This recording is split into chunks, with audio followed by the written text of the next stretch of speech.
Bonjour et bienvenue, c'est Bertrand, de la Fondation Magister, l'école des héros du monde réel. À la fin du dernier épisode, je vous disais que l'extraversion et l'introversion, il faut un peu voir ça comme les deux bras de notre cerveau. Le confort qu'on a avec dépend essentiellement de l'utilisation qu'on en fait régulièrement, et qu'on en a fait régulièrement dans le passé, des habitudes qu'on a développées, de l'intégration qu'on en a fait, de l'image qu'on a de nous, de notre perspective, et non de nos inclinations initiales. Dans cet épisode, je voudrais prendre le temps de me concentrer sur l'identité et l'image de soi. À partir du moment où on se considère en tant que droitier ou gaucher, ça implique des choses sur nos possibilités et ça crée des effets placebo et nocebo. Mentalement, on se dit que ce n'est pas possible et donc physiologiquement, ça devient pas possible. C'est bloqué. Comme je vous le disais dans les épisodes 79, 80 et 83, l'effet placebo, c'est énorme. C'est beaucoup plus large que ce qu'on croit. L'effet placebo avec les faux médicaments, qui soignent quand même, c'est juste un exemple de l'effet de la perspective narrative sur la dynamique énergétique et physiologique de l'organisme. Un exemple de l'effet de ce que tu crois qui est en train de se passer sur ce qui se passe vraiment. Un exemple de l'effet d'où est-ce que tu crois que ta vie est en train d'aller sur où elle va vraiment. Un exemple de l'effet des mouvements de la réalité, de l'identité et de la narration interne sur des choses beaucoup plus primitives. Autrement dit, c'est l'effet du contexte narratif et identitaire sur l'ouverture et la fermeture de processus physiologiques au sein de notre organisme. Au niveau de notre évolution personnelle, cette ouverture et cette fermeture d'esprit, on peut la résumer en deux gros portails. Si l'un des deux portails est fermé, c'est bloqué. Il faut ouvrir les deux portails. Le premier portail, c'est celui de la malléabilité et de l'évolution du soi. Avoir ce portail fermé, ça veut dire penser qu'on est né comme on est et qu'on ne pourra jamais changer. On restera comme ça toute notre vie. On doit faire avec nos forces et nos faiblesses actuelles. Ça veut dire avoir une conception fixe de soi, qui ne permet pas de devenir quelqu'un d'autre, qui ne permet pas le développement de nos faiblesses, qui ne permet pas la transformation, qui ne permet pas l'évolution, qui ne permet pas la croissance, etc.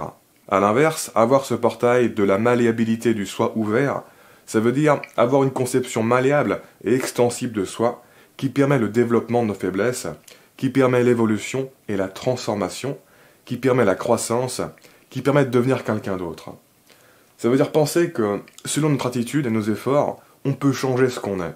On n'est pas condamné à rester comme on est. Il y a tout un sous-champ de la recherche scientifique sur ce sujet, dont la chef de file est Carol Dweck. Personnellement, je trouve la théorie de ces recherches juste, mais un peu simpliste et insuffisante pour tout expliquer.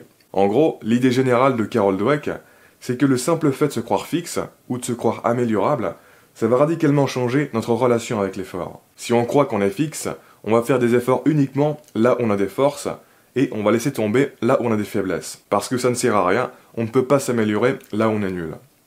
Tous nos résultats dans la vie sont le reflet de nos qualités et de nos défauts. A l'inverse, si on croit qu'on est malléable et améliorable, on va faire des efforts même là où on a des difficultés, parce qu'on sait qu'on peut se développer et s'améliorer.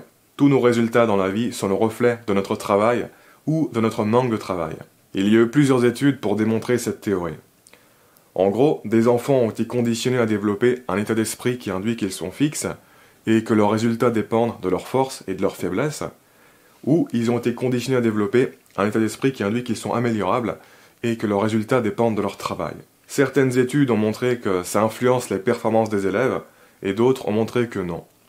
Et pour moi, c'est logique que ça marche pas toujours. Parce que le problème de cette théorie, c'est qu'elle ne prend pas en compte le deuxième portail, qui est pour moi le portail le plus important dans le jeu de la vie, le portail des intérêts. Je veux dire, même si ton portail de la malléabilité du soi est grand ouvert, c'est-à-dire même si tu crois que tu es super malléable et améliorable, eh bien, tu vas pas faire d'effort pour t'améliorer dans un truc si tu vois aucun intérêt en perspective. Ce n'est pas un levier suffisant. Tu resteras fermé. Par exemple, même si tu crois que tu peux devenir bon en maths en travaillant, si t'en as rien à foutre des maths, et que ça va pas spécialement t'aider à avoir ce que tu veux dans la vie, alors tu vas probablement pas chercher à t'améliorer en maths parce que ça restera une perte de temps et d'énergie. En revanche, à partir du moment où tu connectes le fait de devenir bon dans un domaine dans lequel tu es nul, avec l'obtention de quelque chose que tu désires beaucoup, cette perspective valorisante va créer un levier qui va débloquer le deuxième portail de ton cerveau et tu vas faire des efforts pour t'améliorer. Pour moi, le gros levier, il est vraiment là, dans les intérêts. Et pour plus d'informations sur ce levier, je vous en parlais dans l'épisode 15 de l'importance de la valorisation et de la perspective de l'apprentissage. Bref, les conseils que j'ai à vous donner par rapport au sujet de cette vidéo, ils sont simples. Faites en sorte de cultiver régulièrement l'ouverture de ces deux portails. Cultivez l'état d'esprit que vous êtes malléable et améliorable. Et cultivez les intérêts que vous avez de travailler à vous améliorer ou même à vous transformer dans les bonnes dimensions de la vie.